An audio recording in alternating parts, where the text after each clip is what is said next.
男中村です。すし酢の作り方をご紹介します。このチャンネルではお家でお酢を手作りする動画をいくつも上げてるんですけど、せっかくお酢を作ったのにそのお酢を使ったレシピを紹介してなかったんで、酢を使ったレシピの代表格であるすし酢が今回のテーマです。今回の動画の内容はこちらになります。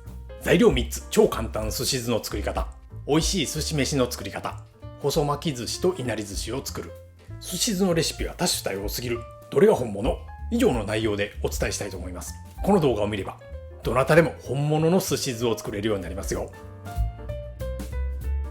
それでは早速すし酢を作っていきましょう。すし酢の材料はご覧の通り、お酢 100ml に砂糖 30g、塩 15g です。これは私好みの配合で若干砂糖控えめになってます。使うお酢ですけど、市販の穀物酢でも十分美味しいすし酢が作れますよ。米酢があるなら米酢の方がいいですよ。もし私の動画を見て米酢や穀物酢を手作りしたって方は、その手作りしたお酢を使ってください。手作りのお酢は旨味がありますからね、美味しくできますよ。お酢に砂糖、塩を加えて混ぜます。砂糖と塩が完全に溶けるまで混ぜたら完成です。たったこれだけですよ。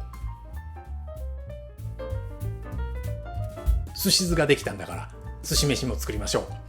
寿司桶に炊きたてのご飯を入れます。寿司桶がなければボウルとかでもいいですよ。そこにすし酢をしゃもじに当てながらまんべんなくかけます。そして切るように混ぜます。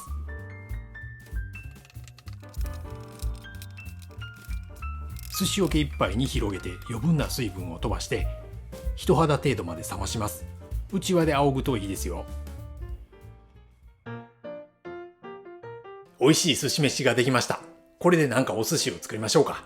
普通はどんなお寿司を作るかが先に決まってて、それから寿司飯を作るんですけど、今回は寿司飯を作ることが目的だったんですよ。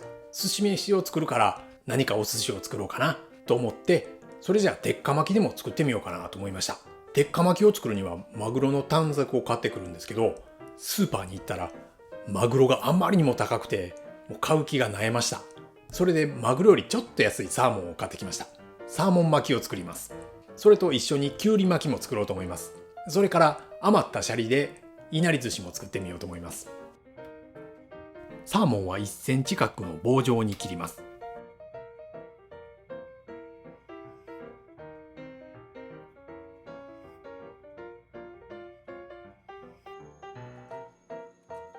これはちょっと太いんで半分に切ります。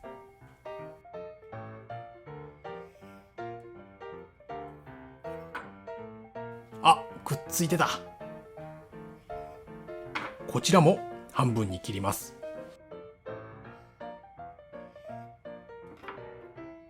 あ、これもくっついてた。サーモンに醤油をうっすらとハケで塗っておきます。きゅうりも1センチくらいの細さに切ります。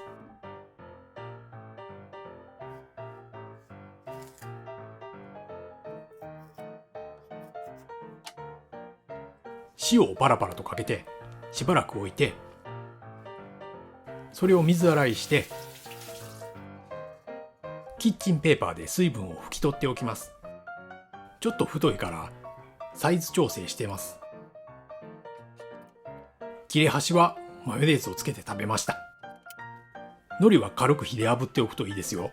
炙った後に知ったんですけど、弱火で炙るみたいですね。そして海苔を半分に切ります。巻き酢に海苔を広げ、寿司飯を乗せて濡らした手で広げていきます。上の2センチほどはのりしろとして残しておきます。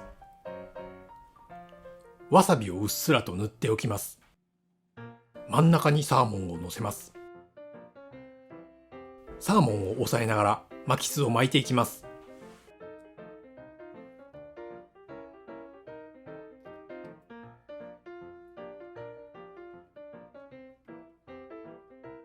ああ、閉じてない。もう一度巻いてみましたけど変わりません。ちょっとご飯が多かったかな。サーモンを巻く前にきゅうりで練習してからにします。真ん中にきゅうりを乗せて巻きます。ちょっとマシになりました。もう一度きゅうりを巻きます。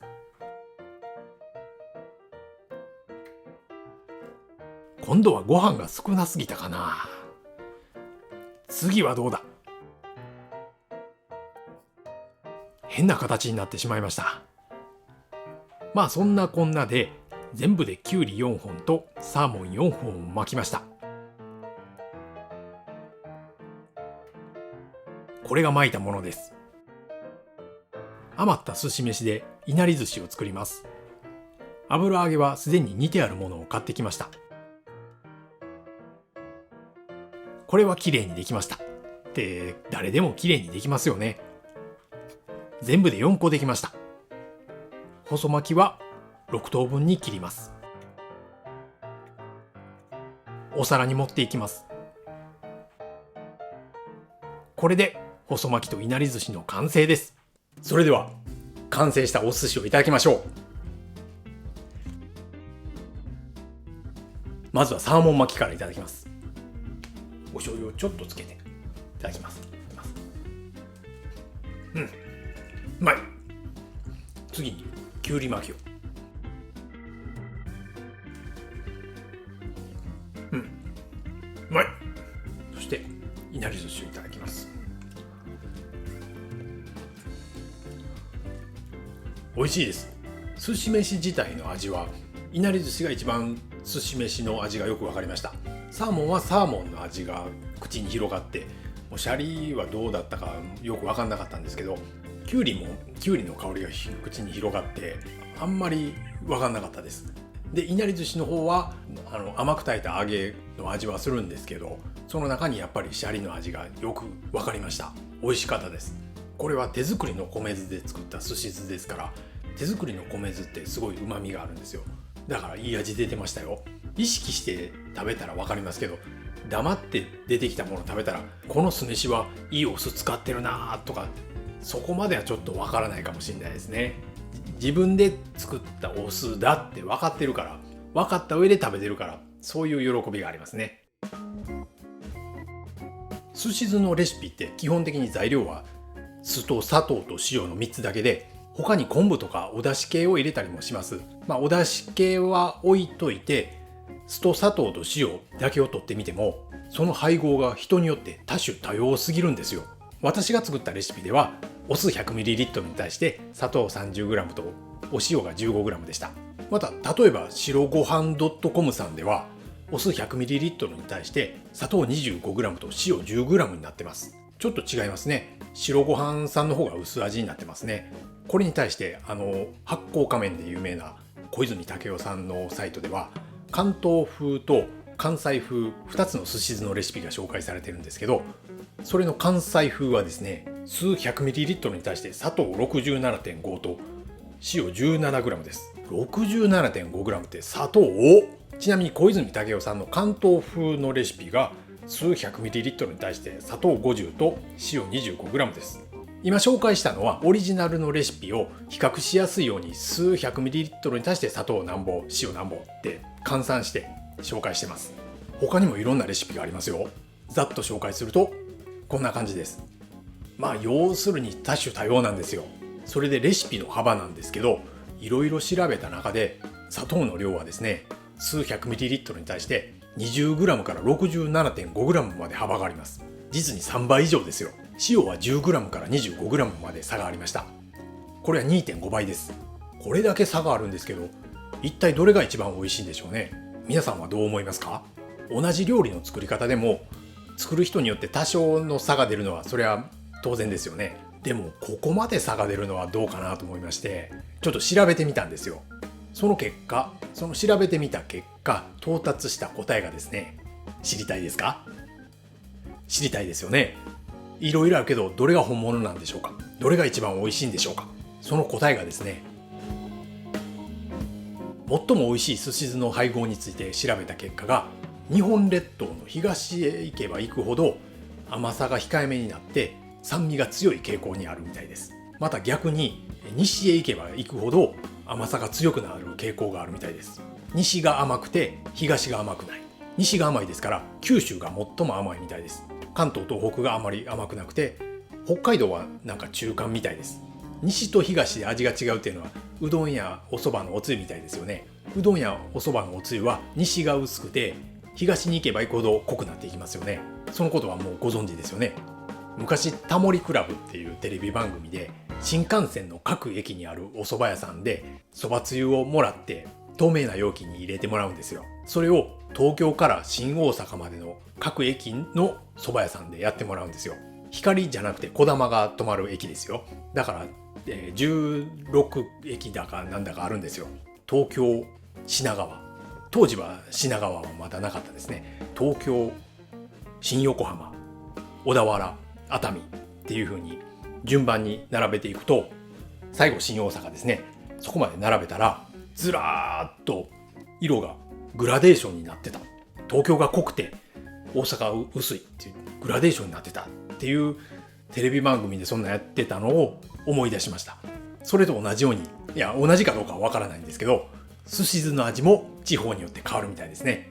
またプロは取り合わせる食材によって寿司酢の配合を変えるんですよ。例えば生の魚を使うときは砂糖を控えてさっぱりした味付けにします。また逆に酢で締めたような魚とか、かんぴょうや椎茸を甘く炊いたのとか、そういうのと合わせるときは甘めの味付けをするみたいです。それらを地方であるとか食材によって味付けを変えるとか、それらを総合して考えると、寿司酢の配合は要するにですね、作る人の好みってことですね。だから私にとってはこの動画で紹介したレシピが本物です。この動画をご覧の皆様もご自身の気に入ったレシピが本物です。特に気に入ったレシピがわからないって方は私のレシピで作ってみてください。結論、寿司酢の配合は作る人の好みである。納得していただけましたでしょうか。何かご意見とかございましたらぜひともコメントしてくださいね。こんな感じでこのチャンネルではいろんな料理に関して情報発信しています。いいねとチャンネル登録お願いします。またブログ、ツイッター、インスタグラムもやってます。ブログは9年以上やってて、あと3ヶ月ほどでもう10年になりますから、ものすごい情報量ですよ。男中村で検索してみてくださいね。はい、今回は以上です。最後までご視聴いただきましてありがとうございました。